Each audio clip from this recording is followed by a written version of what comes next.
Greetings from Myanmar. My name is Zaw Oo, Executive Director of Myanmar Institute for Peace and Security. Today, I would like to share some highlights from our annual Peace and Security Review 2020. This is the second time we produce the Peace and Security Annual Review. We released the first report in April 2019. The current release was a bit delayed by the COVID-19 pandemic. Our aim is to provide data-driven analysis on peace and security landscape nationwide in Myanmar. Our motto is, let the data speak. So we maintain the largest data set on security incidents, instability incidents, and peace-related events all over Myanmar.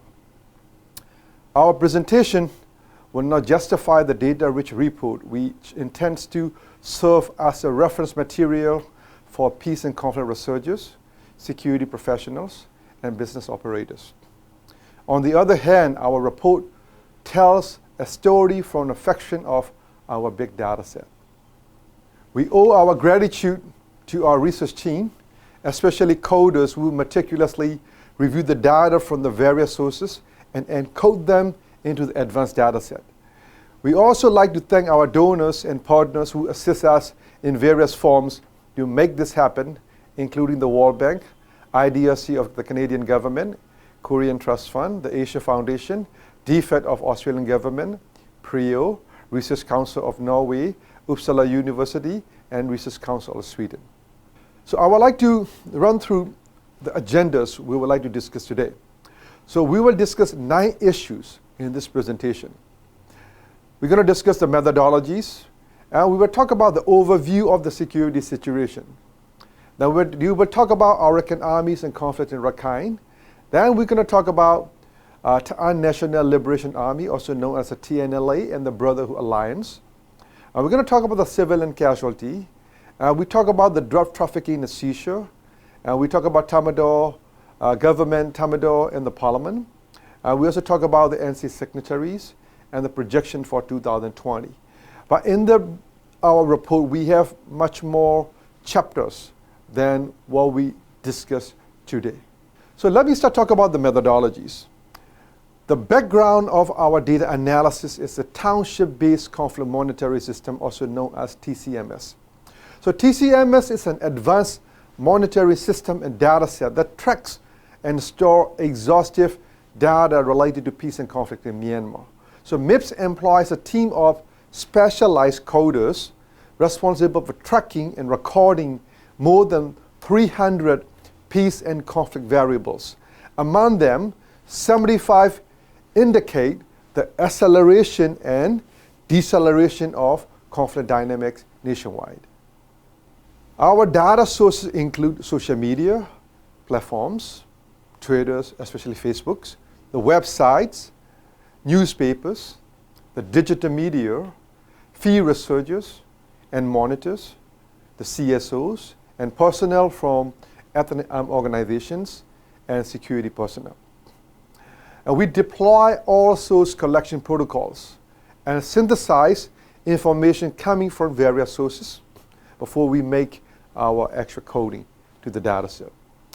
The annual Peace and Security Review is the year-long rendition of the monthly brief produced with the benefit of hindsight and a large data pool. This report compares the data from 2018 and 19 with the updated situation from 2020 as well.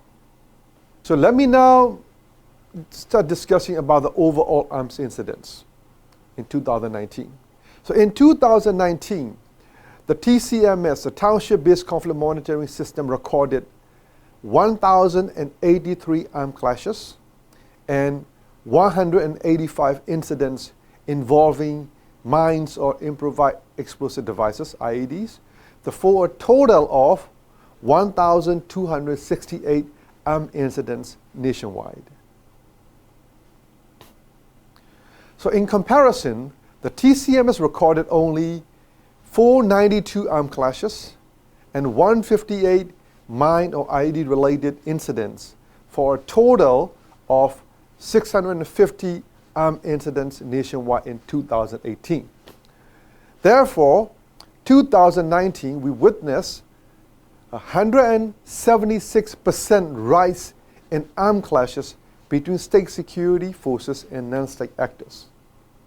However, this increase was linked primarily to fighting between two pairs, which is the Tamil and the Arakan Army, AA, and the Tamil and the Ao National Liberation Army, the TNLA. So when we look at the data, the armed conflicts involving the Arakan Army and the TNLA, which together involve 81% of armed clashes in 2019. So contributed to a significant increase in armed incidents from 2018 to 2019. Although the overall incident or armed conflict in Myanmar drastically increased in 2019, that trend was largely bound by the geography and the specific groups. So if you look at the map here, in 2018, you're going to see the significant number of clashes in Kachin State. But in 2019, the only significant clashes what we observed in 2019 is in Rakhine State, the western side of Myanmar, and also northeast Shan State. So these are the only two geographic areas most of the clashes are concentrating. The rest of the country was relatively stable and peaceful. There was a steady increase of mine or IED related incidents in 2019. The trend that closely coincided with the increase in number of armed clashes. So mine on IED related incidents occur mostly in area affected by conflicts involving the AA and TNLA. So it is important to note that the mine or IED related incident involving combatants from both sides are likely underreported. Among reported cases, 76% of IED or mine-related incidents involved civilians in 2019. Compared to 2018, in 2019, there was also a 37% rise in armed clashes between the state security forces and EAOs that have not signed the Nationwide Ceasefire Agreement, NCA, compared with 51% reduction in armed clash between the state security forces and EAO that have signed it. Notable de-escalation was the cessation of hostility between the Kachin Independent Army, the KIA, and the Tamil in Kachin State. So there was a very significant decline of armed clashes and IEDs and mine incidents in Kachin State in 2019. But in general, what we can say is the NCA and bilateral ceasefires were relatively effective in preventing serious clashes among signatories in 2019. As you can see here, in both 2018 and 2019, those groups that have signed bilateral ceasefires or nationwide ceasefire agreements have very small number of incidents compared to those groups that did not sign it at all.